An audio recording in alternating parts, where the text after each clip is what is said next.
come on, record. You said 9b. 9b says what is the, or how many electrons rather pass through the appliance every minute. So this is going to be related to current, Angelina. We know the current is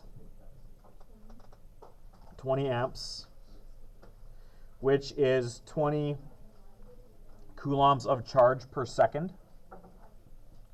So we want to turn coulombs per second into electrons per minute.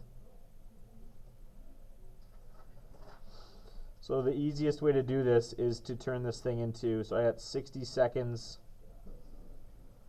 per minute. That's going to cancel out my seconds. And I have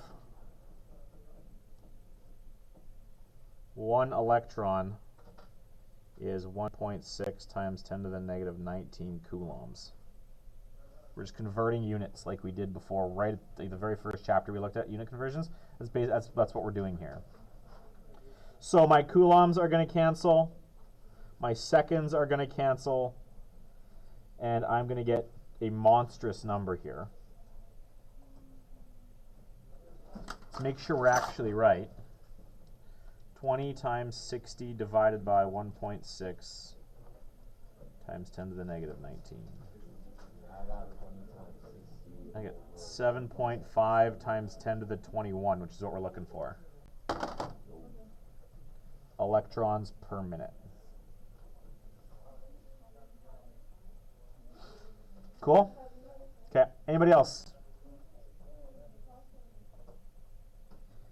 Going once. Is that a question? Okay.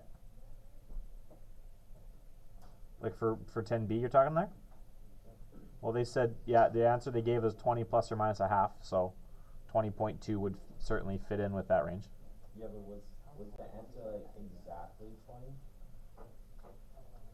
It's the slope of a line of best fit. Right. So it's not going to be exactly anything,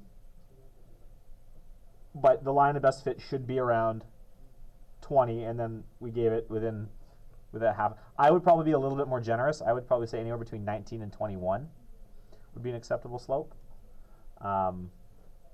plus or minus a full ohm.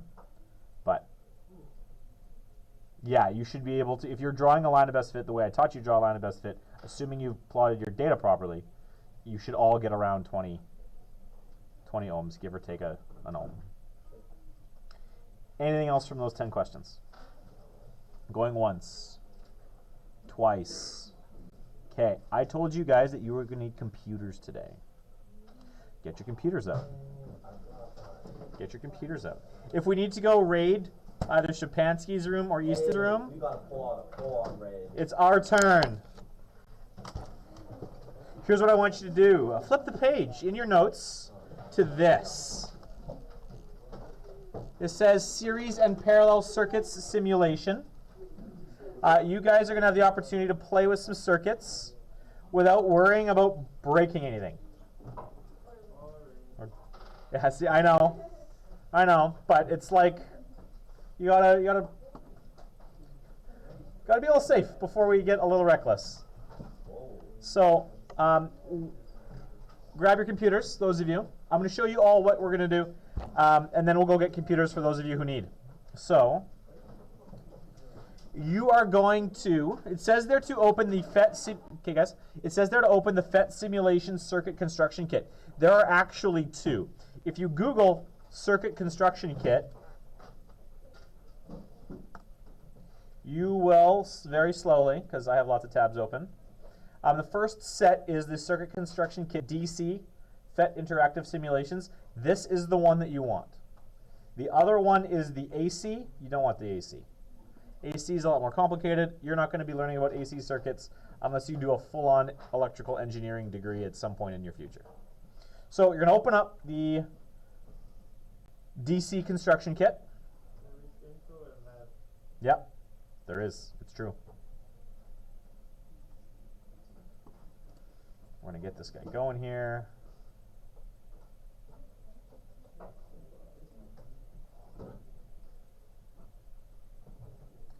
I want to turn this on and this one off. Nope. this one off. There we go. Whose? Yours? That's unfortunate. No, that's the wrong display. That's okay. I don't actually think it matters which one you choose.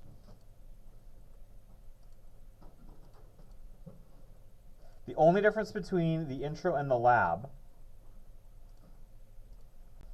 you get more stuff to play with in the lab.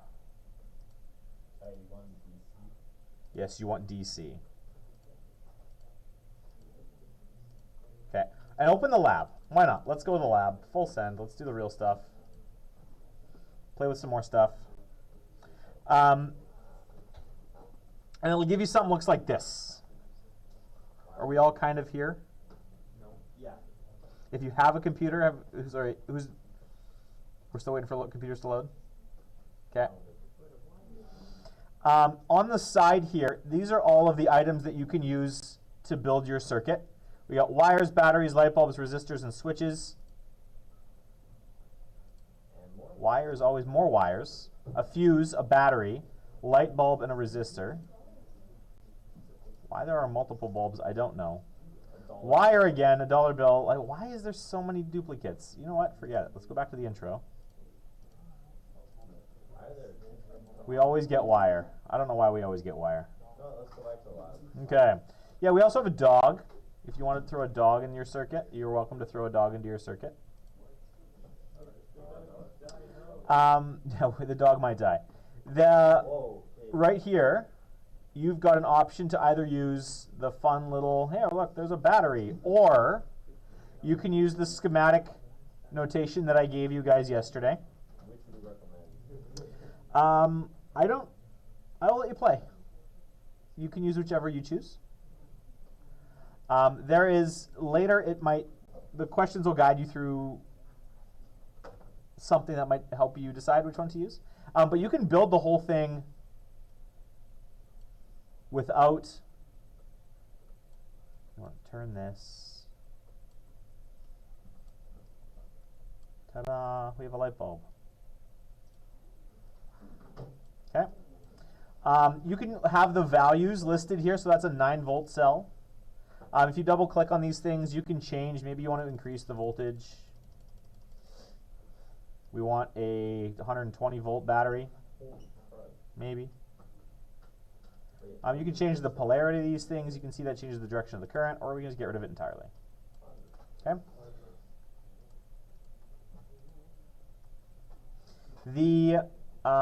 Up here on the right where it says show current, you can either have the electrons flow or you can have conventional current. It's up to you how you choose to play with that. And then you've got your voltmeter here. You can move these pieces independently of each other. Or you've got your ammeter to measure the current. The current just measures it at a particular spot. So if I have, let's make a simple circuit. We're going to like that, we're going to go like that, and then we're going to go like. When you use too much of the battery, it starts burning. My batteries are on fire. Yeah, see, there we go. You found the batteries are on fire.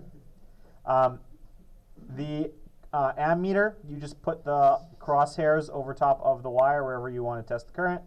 The voltmeter, again, like we talked about yesterday, the voltmeter is going to measure it over top of things that use voltage.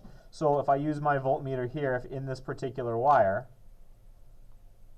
the voltage drop between these 2 points in the wire should be 0. There's nothing using voltage in there. But if I go over here to my resistor, the only load in my circuit, is using up all of the voltage provided by the battery. So that's how you would set up your voltmeter. Like I said, you could have the electrons or you could have the conventional current. We said electrons flow from negative around through to positive. The conventional current goes from positive around down through into the negative. Again, you can put whatever you want in here. All sorts of random stuff you could do. But I would ask that you, as you play, you work your way through the lab activity thing that I've got for you here. Okay. Yeah, do use the intro one. The lab one gives you access to some other things that I don't want you to get too confused with. Yeah, use the intro one. Did you kill the dog? Yeah. Seriously? No, I didn't kill Yeah. it. It just didn't like it very much. He barks at you? I guess so. I didn't know my sound was up. I never had that. What did you do? I put 121, 20 volts through him. You put 120 volts. Let's see what the dog does. That's how all this. Okay, we're gonna electrocute the dog.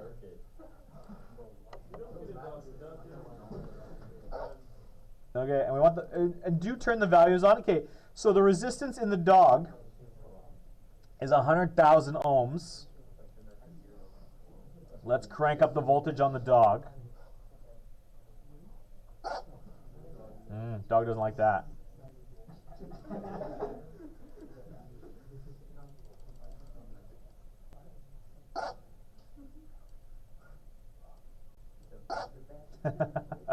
I like it. What if we put a dollar bill in there? While you're playing, if you could also do the activity, that'd be great.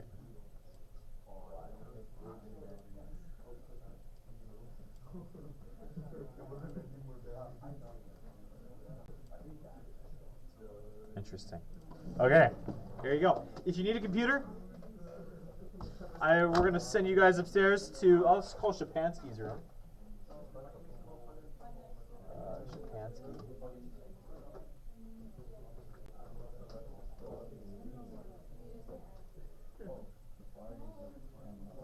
Mr. Shapansky, this is Mr. DeWeedoff. You got the computers up there? Myers has them. Interesting. Okay, thank you. Bye. Okay, how many computers do we need? 2? Okay. Myers has 3?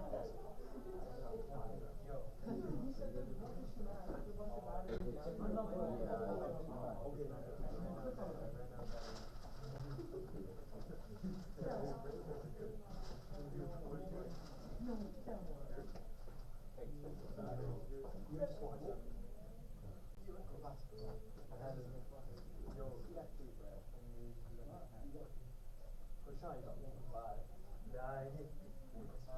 Why are you calling it up? Why are you calling it up?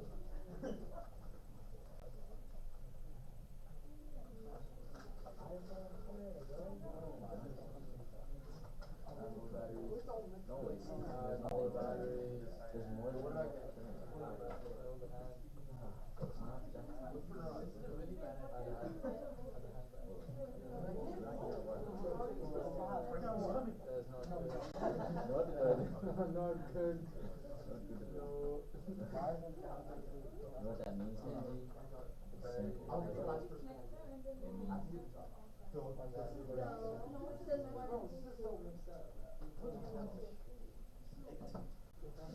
Very simple what happened.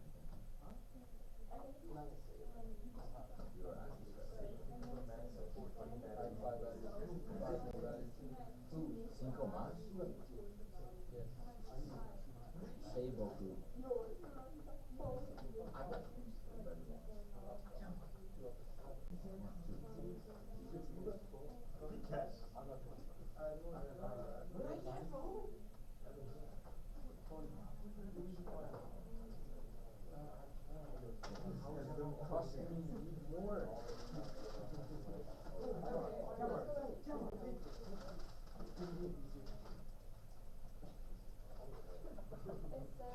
Whoa.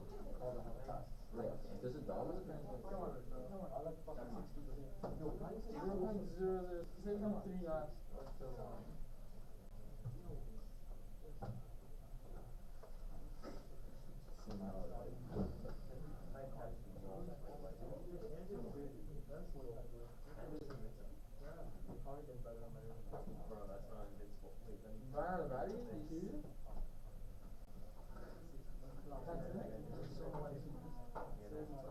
You know, unfair putting your hand in the wall. This is way more than enough.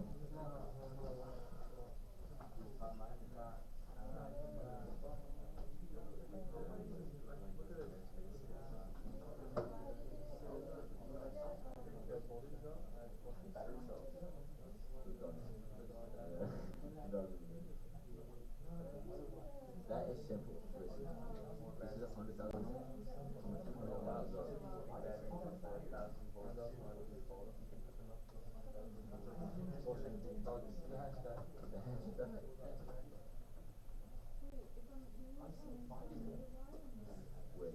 Wait a minute.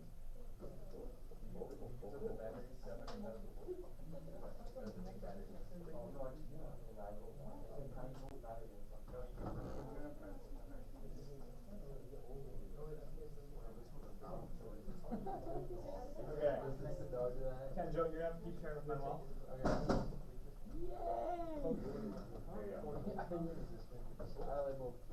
Oh, you found the big Oh, we batteries. should look a little bit.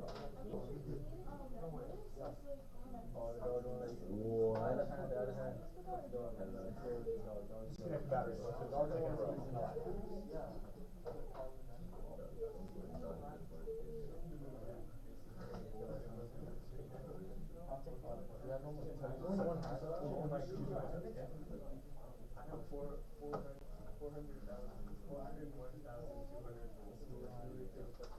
You wanted 3, right?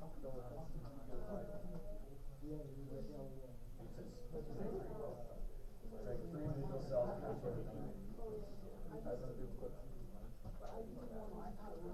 Oh, yeah, so I'm 2 together.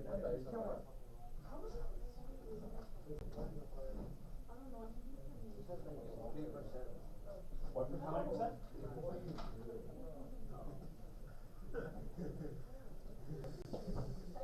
Oh, you know what?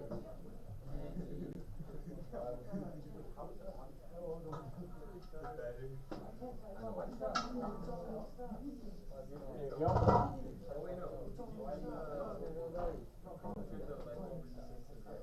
go.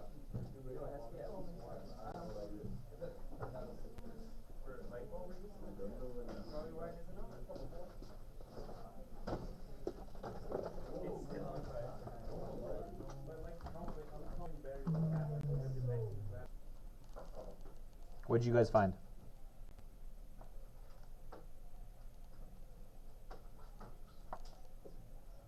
Eric. Sorry? They don't add. They, in fact, the total voltage is what?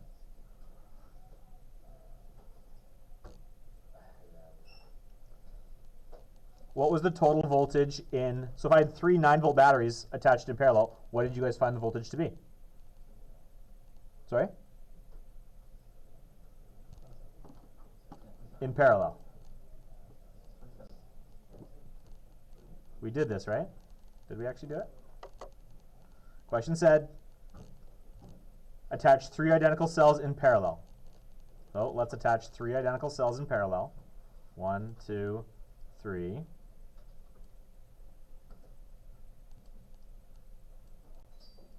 I'll attach them in parallel.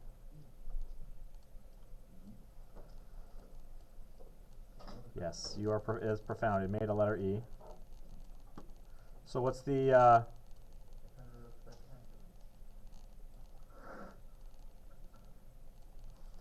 total voltage does what?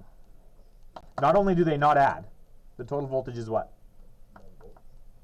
Yeah, equal to the voltage of each individual cell. So why might we want to do this? Increase battery life. To increase battery life, yes.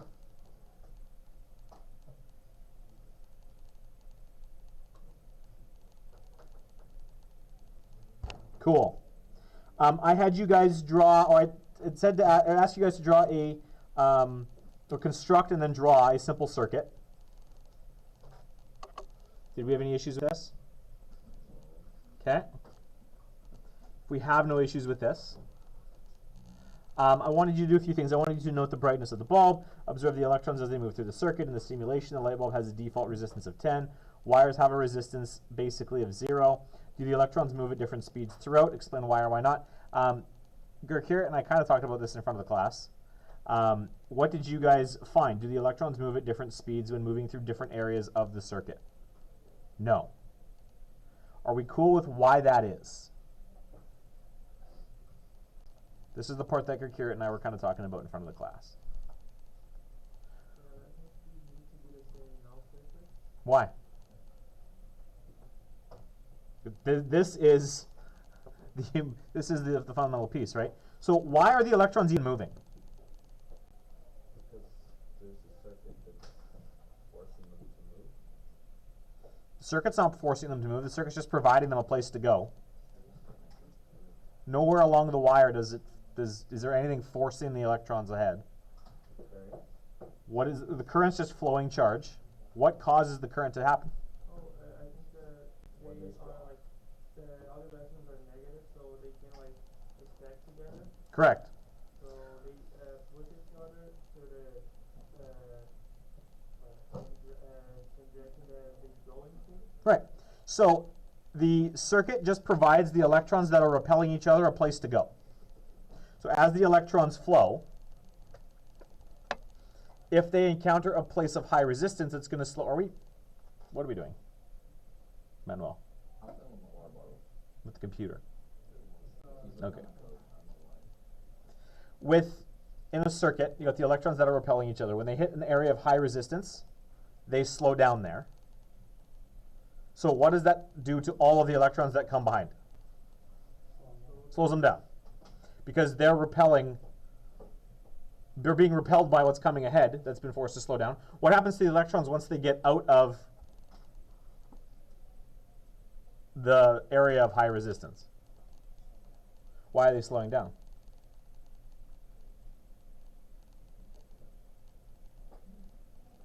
Well, what's causing them to move forward? No.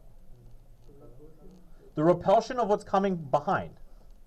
So even though these electrons now exist in an area of low resistance, if there's nothing coming from behind pushing these guys on, are they going to move quickly? No. So you get an area the area of resistance in a circuit slows the entire thing down because it's repelling what's coming behind and it's not pushing forward the electrons that are moving ahead. So that's why it doesn't matter where the electrons are in the circuit. They don't have their own little motor like a car does, driving around traffic. Their speed is dictated by what's pushing them from behind and what's ahead of them. Does that kind of make sense? Okay, so that's the why there. Current versus voltage. What is the relationship between these two? Yes, Connor. As your voltage increases, amps go up as well. Okay. Increases as well. Volts go up. Means current goes up. I love it. How about current and resistance? What did you guys find there? The higher the resistance, the lower the current, less current. Current goes down, or sorry, as resistance goes down, current goes up. Or as resistance goes up, current goes down. So they have what's called an inverse relationship with each other. Okay, and then we moved on. I had you guys build a slightly more involved circuit. This one was a series circuit involving one 9-volt cell, a switch, and 3 light bulbs in series. I asked you to draw a schematic diagram for that. You want something that looks something like this. There's 1, 2, 3.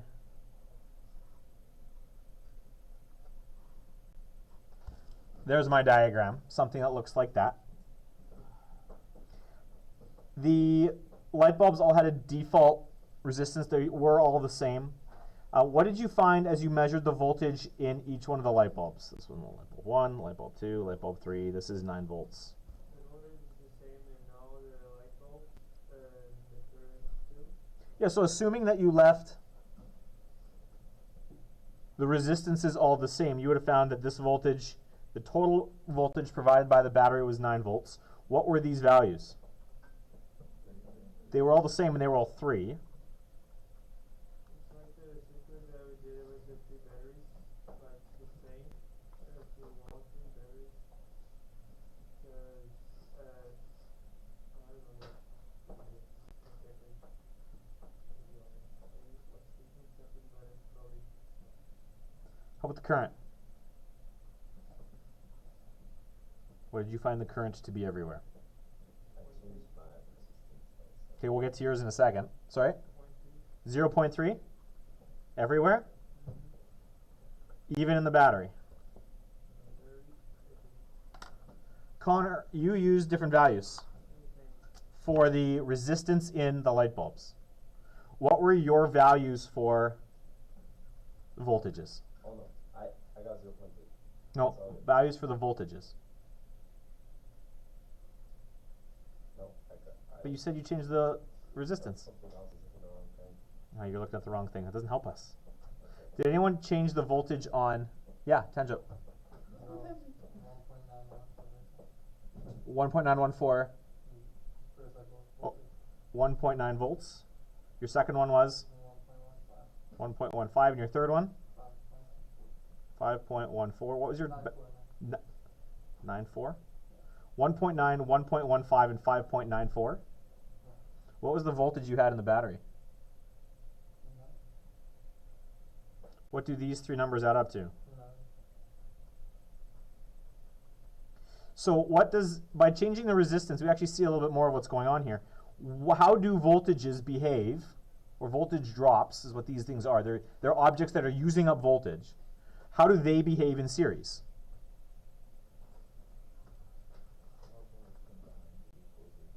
Yeah. The voltage drop across each of their objects combine to give us the total voltage provided by the battery. So the way we write this is we say, well, my voltage total provided by the battery is going to equal V1 plus V2 plus V3. We have those drops.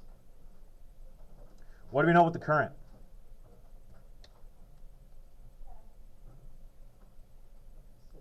It's the same everywhere. So the way we write that is we say that the current total is equal to the current through 1, which is equal to the current through my second lamp, which is equal to my current through the third lamp. Current's the same everywhere. And the resistance is an interesting one, because to actually define the resistance, you'd have had to go do some calculating. How do resistances behave in series? If you were operating on the default, this one would have been 10 ohms, this one would have been 10 ohms, and this one would have been 10 ohms. To figure out what my total resistance is in the circuit, I would have had to go and I say, okay, well, I have 9 volts provided here. I know my current is 0.3 amps. What's R?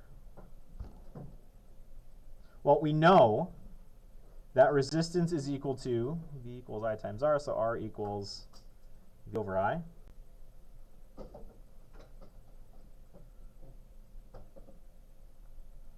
My voltage was 9. My current is 0.3. What's 9 divided by 0.3? And I'm wondering if that should be actually 0.3 repeating, but we'll find out.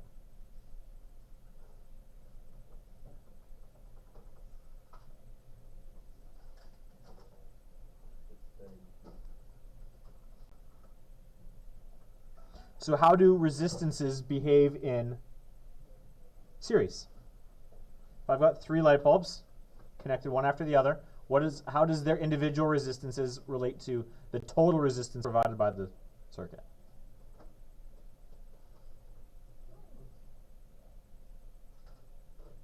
Someone just say the sentence. How do these 3 relate to this one? Yeah. Yeah. In series, the resistance total is equal to the resistance or resistances of all of my individual objects added together.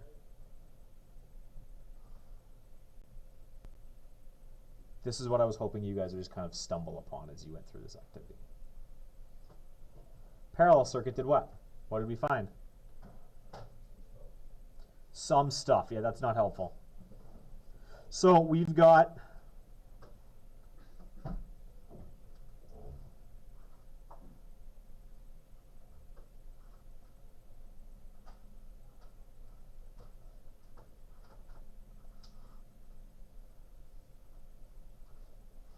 my circuit with my 3 light bulbs connected in parallel. There's my schematic diagram. What were the voltages, and this is a 9-volt battery, what were the voltages in each light bulb? Sorry? Everything was 9. That's interesting. And how about the current?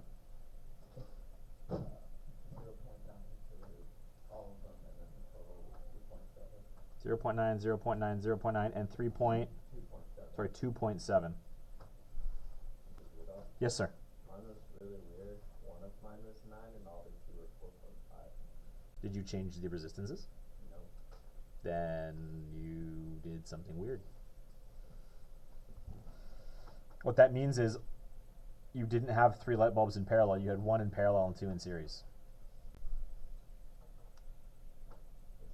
Okay. Yes. That tells me you didn't build it properly. Don't want to do that. So, what is the voltage rule then for things connected in parallel? The voltage provided by the battery, the total voltage is going to be equal to what? Your bulb. The voltage down down each one of these branches, right? My total voltage is going to be equal to my voltage drop across each of those branches. How about my current? The current, so current 1 plus current 2 plus current 3 is equal. Sweet. And the awful one is resistance. If I wanted to find the total resistance of my circuit, I would take my, just like before, R is equal to V over I. If I want total resistance, that's going to equal my total voltage divided by my total current. So my total voltage was 9. My total current was 2.7. What's my resistance?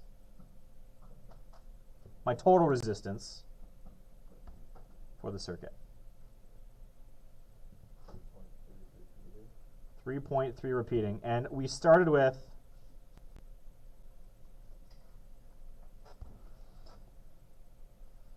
10 ohm resistances in each one of those bulbs. So how do we get from 3 10 ohm resistors to a total resistance of 3.3? And does this even make sense? How do I add a bunch of 10 ohm resistors to a circuit and lower my overall resistance? Divided, 10 divided by 3 and take out this number. Okay. Why does that work? The way, if these all look the same, then it looks like I just take my resistance and divide it by the number of objects that I have. But what if my resistance, these resistances are all different? I think that you add together all the resistance, then divided by the number, like that's it. No. No. Adding the resistances together wouldn't give me what you're looking for there. Yeah. I'll give you that relationship here in a second. This one gets really. Did anyone build this with different resistances in these resistors? Tanjo, you did? What were your resistors? 10, 22, and 7. So you had 10, a 22, and a 7. Your voltages were all still 9? Yeah. What were your currents? 0.9,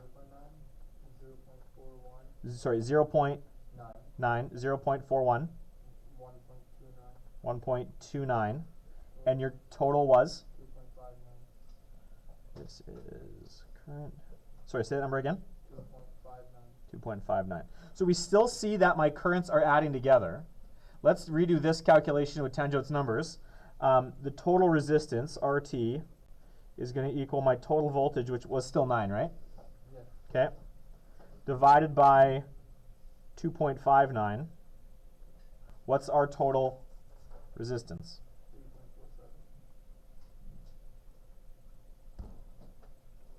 How is this related to this? It can't be a clear addition because 0.9 plus 0.41 plus 1.29 isn't going to give me, 10 plus 22 plus 7 isn't going to give me 3.47. So how do we get from these values to this? Luis's suggestion of saying, well, I just take my total and divide by how many, or take my individual and divide by how many there are, would have worked here, but is not going to work here. So then what's the relationship? I'll give that to you momentarily. Flip the page. Comments, questions, concerns on any of this? other than the total resistance here at the bottom, which we're going to do in a second? This is kind of how I was hoping you guys would go through it. So let's do this. Kirchhoff's laws and series and parallel circuits. So between what we did now and what you were supposed to do in grade 9, we've already kind of seen that we can connect devices to circuits in two ways. We can connect them in series or in parallel. And there are no other ways. The manner in which we attach the components of the circuit can affect the nature of the circuit, in particular, its resistance. And there are a number of laws that govern all of this that we must use, and we call these things Kirchhoff's laws. The Russian physicists put these things together for us. You've seen this one already. For a series circuit, there is only one path for the current to flow, so the current must be the same everywhere. So if I have a circuit that looks like this, I'm going to draw a simple circuit here on the side. I've got a circuit, and instead of a bunch of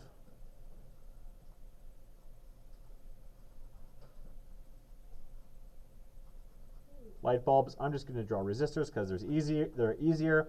I've got resistor 1, resistor 2, resistor 3. My total current is the sum of all of my, in series, the current is equal everywhere. It doesn't matter what object it's going through, the current's going to be the same throughout. In a parallel circuit, you get something that looks like this.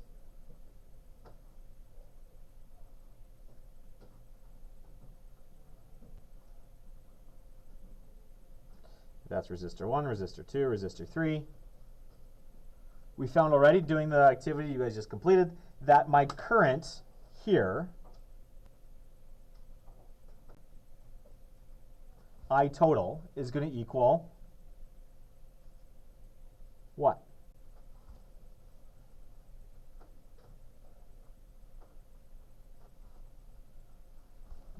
IT has to equal the sum of all of the currents in the branches, which kind of makes sense, right? Every time you have one of these junctions, a place where the wires split, the current is going to split as well. You're going to have some that's going to follow this path and some that's going to follow this path. Likewise, when you get to here, some's going to go this way, some of it is going to go this way. So in parallel, for current, the total current is equal to the current through all of the different individual branches.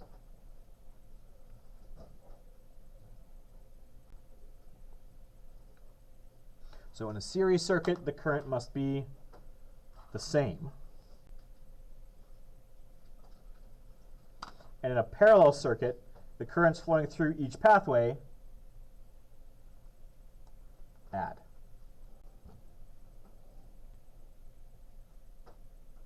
So Kirchhoff's current law says that the sum of currents entering a junction must equal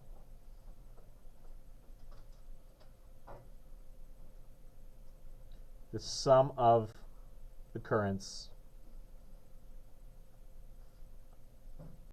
leaving a junction.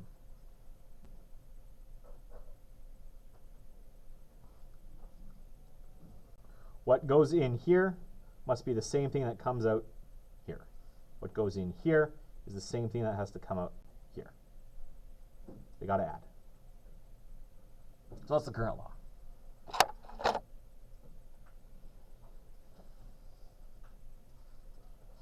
The voltage law we saw too.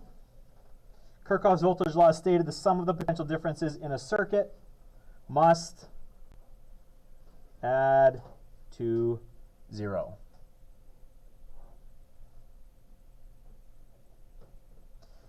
And the reason for this is just a way of restating the law of conservation of energy.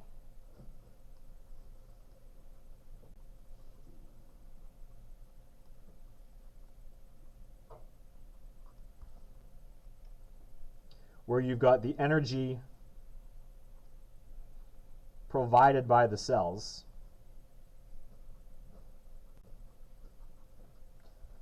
has to equal the energy used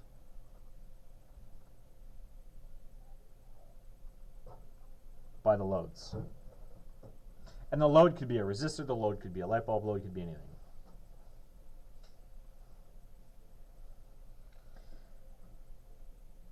It's important to remember that there's an increase in potential across the terminals of a cell,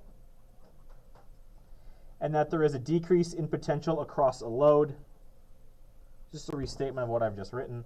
The increases in the drops have to add to 0. In a series circuit, it's relatively straightforward. I'll redraw a series circuit for us. Little guy down here.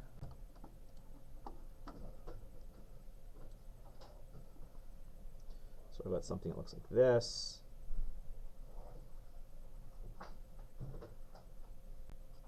There's 1, there's 2, there's 3. My voltage drops have to equal my total voltage supplied has to equal my voltage drop in 1 plus my voltage drop in 2 plus my voltage drop in 3. Or my total minus V1 minus V2 minus V3 equals 0. You can think of it that way too.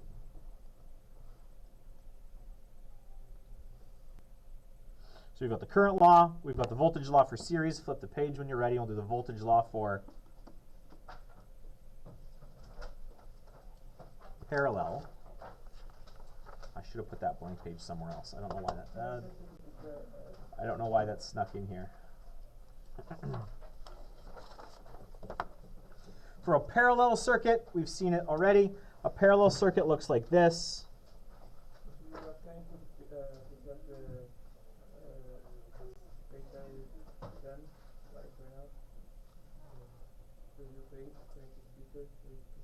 No, I want to keep going. One sec. It's in the video, and yeah, take a look at it later. So we've got my voltage in 1, my voltage in 2, my voltage in 3. And this is my total voltage. We've already seen that the voltage across every one of these branches used up has to be the same as my voltage supplied by the batteries. So in this case, over my parallel one, I've got my total voltage is going to be equal to my voltage drop across the first branch, which is going to be equal to my voltage drop across the second branch, which is going to be equal to my voltage drop across my third branch. Because you can view these things as being independent of each other. So you've got, like, this is one small circuit. This is another circuit. This is another circuit. So each one of these three has to use up what's provided by the battery at the beginning. Where things are going to get a little bit weird is when we've got resistors in a bunch of different places, but we'll play with the circuits here in a bit. Note, the potential difference is the same.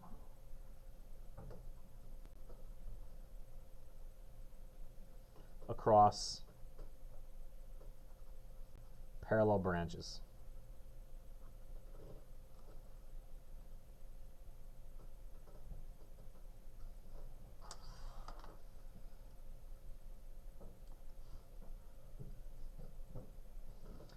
Now the last one, Kirchhoff didn't have a law for resistance. But physicists have combined Kirchhoff's laws with Ohm's law, and there are some really gross derivations. I'm not going to make you do the gross derivations. I'm just going to tell you what the results are, and we can reason our way through them. For a series circuit, as we added resistances, what did that do to the total resistance of my circuit? As we added resistances,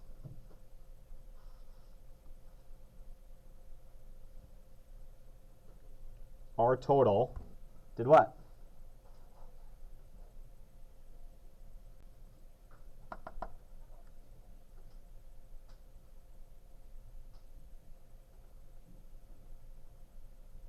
What did you guys find out? It increased. Thank you very much. And specifically, it increased by what we added to it, right? RT was equal to R1 plus R2 plus R3 plus dot dot dot. What have you know, as we keep adding resistors in series, they're going to continue to add. The total resistance in a series circuit is the sum of the resistances. Since each electron must push its way through each resistor, it should make sense that the resistances are cumulative. Parallel is where things got weird.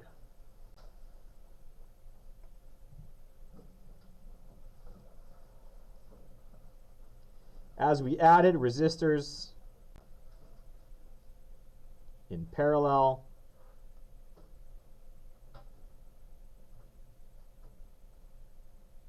RT did what?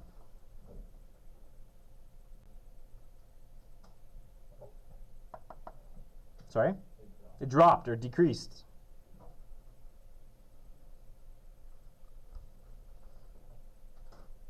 Which is what this sentence says right here. As we add resistors in parallel, total resistance decreased. Why? What happened? And what is the relationship? For the sake of not spending all that time going through this nasty derivation, I'm just going to tell you what it is. The relationship looks like this. It's 1 over the total resistance is equal to 1 over the first resistance plus 1 over the second resistance plus 1 over the third resistor.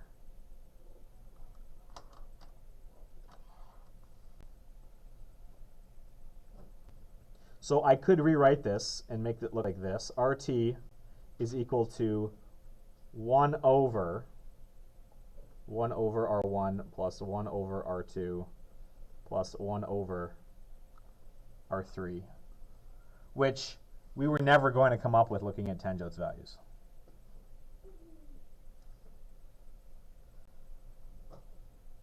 Luis's values gave us, it brought us a fair bit of the way. Because if we looked here, I mean, maybe we can do this in our head. If I had 1 over 10 plus 1 over 10 plus 1 over 10, that's going to be 3 over 10.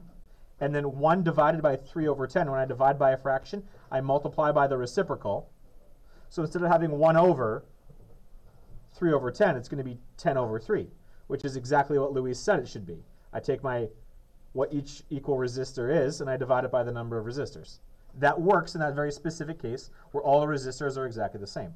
Tangent provided us with an example where all the resistors were different, and we were never going to come up with this relationship. But here it is. If the electrons are forced through one path, then there will be much more friction than if there were multiple paths to choose from. So by providing multiple paths, you're lowering the total overall resistance. We're going to finish this up tomorrow, and we'll play with these circuits in more detail. I've got some examples. I've got a lot of problems for you to do. It's going to be great. And that's how we're going to spend tomorrow's class.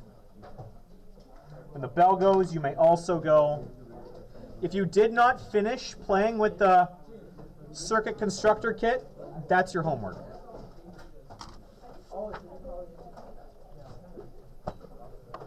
There we go.